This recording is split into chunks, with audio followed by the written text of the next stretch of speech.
Hi, my name is Christy. I am re-recording my interview with Brittany, Lexi, and Manal.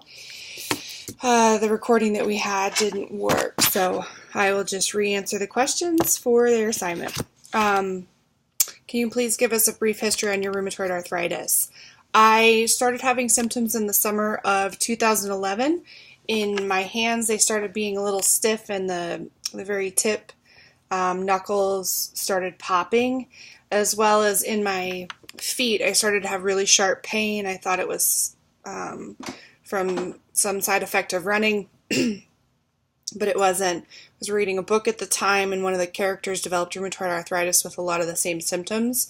So I went and saw my nurse practitioner. She ran some blood work, and my inflammatory markers were high and elevated, so she referred me to a rheumatologist in PA.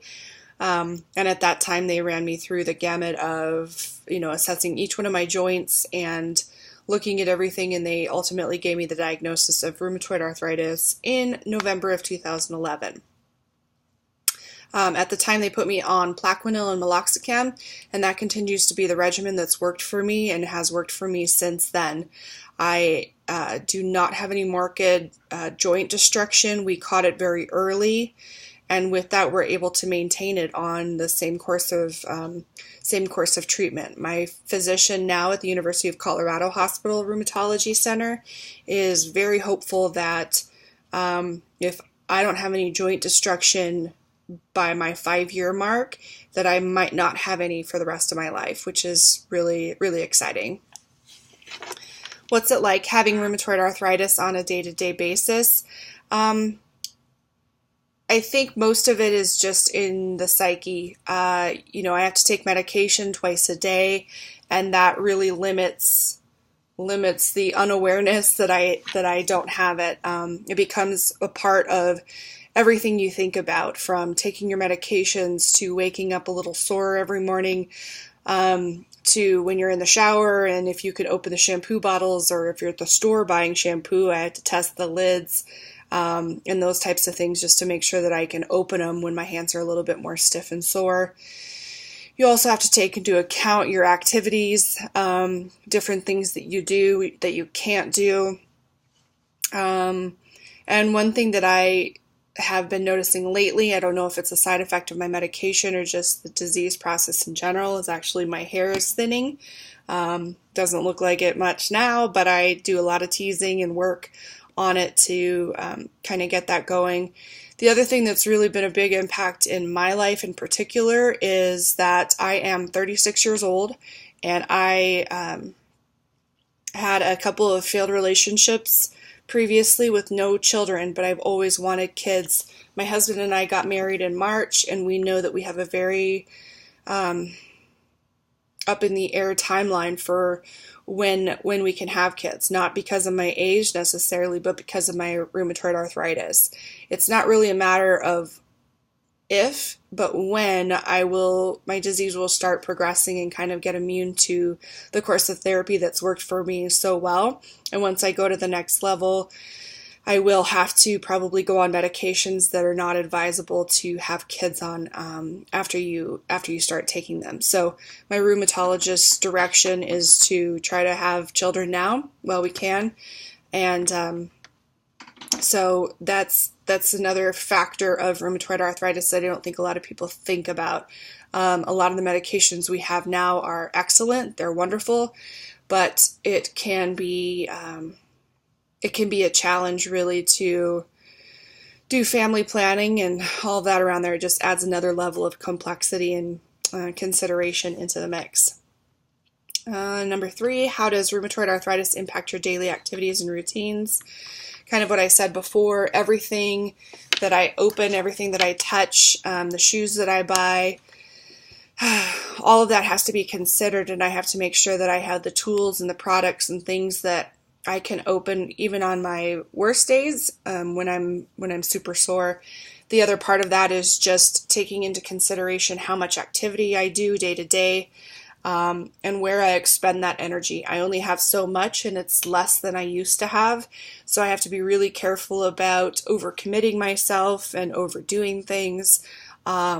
and really pushing myself too hard. Because if I push myself too hard, my recovery time on that is several days. So, for example, when we moved, I knew that was going to be a struggle, and really there's just no way around that. So we moved, but then my recovery from having to move and unpack and set things up and all of that it was about a week for me to get that energy back and to get just to feeling better in general.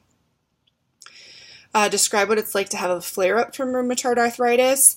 I think I like to equate it to having the flu. Everybody knows how their body aches, and they just feel just generally achy and icky when they have the flu.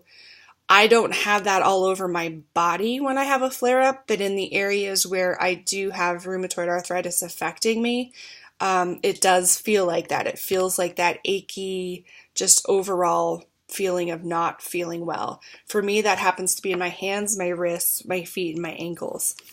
Also, when you're in the middle of a flare, your fatigue significantly goes up, or mine does. So I even have to further limit what I do and the things that I do throughout the day and what I commit myself to. I do see some pockets of swelling, like between these two knuckles. I'll get a little puffy. Let's see if I can have one there. You can see a little bit of a pocket there on that one. And on my ankles, I just get these little pockets of inflammation and puffiness. So definitely notice some of that. I've also been experiencing some numbness in my hands when I wake up. I used to sleep a lot like this on my hands, and I can't do that any longer. If I sleep on my hands, or if I notice that my hands or my feet are constricted in any way when I sleep, they're very achy and painful when I wake up. But also they become numb, and that's not a fun feeling to have numb hands or feet since you use them so much. The biggest thing I think probably is your mood changes. Sometimes I'll get cranky, and it'll take me a couple hours to figure out why that is. Luckily, I have a support system who, is very patient and tolerant. But then I'll just realize, oh, well, it's because I'm not feeling good, or I'm achy. I'm just hurting all over. So those are some things that happen with a flare-up. Have you ever attended physical therapy or occupational therapy for your rheumatoid arthritis symptoms? And if so, what were your experiences? I have not had to attend any therapy, physical therapy or occupational therapy for my rheumatoid arthritis at this time. 6, what are some coping methods you use while dealing with your rheumatoid arthritis symptoms?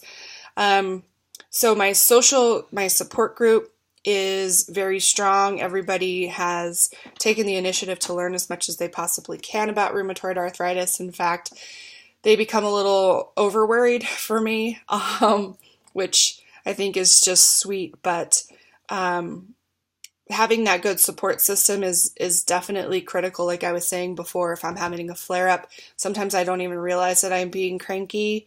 But having people understand that sometimes it'll get that way, and just being supportive of me in those times is really, really important. I also, like I said, work with myself in the store. I'll test all the lids. I'll test all the caps of things that I'm buying just to make sure that they're pretty easy to open. Makeup specifically is a little bit of a difficult one because you want it to be sealed. You don't want to have somebody's tested product that you buy from the store, but some of those things I'll buy, and sometimes I'll not be able to use them because I can't open them in the morning when I'm getting ready. Let's see. Other coping mechanisms. I also think it's important for people to realize that there is some grief with a long-term illness, not just rheumatoid arthritis, but really anything. I kind of equate it to the grief curve that people experience when they lose a family member or a friend. You go through all those emotions. You go through sadness and anger and understanding and all those types of things. So I think just allowing yourself to feel those emotions and actually, finding coping mechanisms to deal with your sadness and your anger is really, really important as well. Number 7, has RA ever limited you from performing any activities that you wanted to participate in? Yes, I used to like to run a lot for my activity, my physical activity. And when I first started having symptoms, I thought it was because, my feet were getting bad from running or whatever the case may be. But I just simply can't run now. It takes me way too long to recover, and actually halfway through a run, my feet will start popping, which is the weirdest feeling, to have your feet joints in the middle of your feet start popping. It's really just not a comfortable situation. So I have stopped running. I found other activities that are okay, but sometimes you have to give up things that you're really passionate about or that you really like, and that is difficult for sure. I think the major thing is just that I've had to step back a little bit. I'm a very independent person. I like to be busy. I like to do things myself. But having to not write so many things on my to-do list and make sure that I'm not overexerting myself has really been something that I need to keep in mind. So just kind of monitoring myself, that's also been a big challenge for me. But thank you for the opportunity, and sorry the first recording didn't work, but I wanted to make sure that we had this for your assignment. I hope you guys have a great career, and I look forward to the things that you'll be doing. Bye.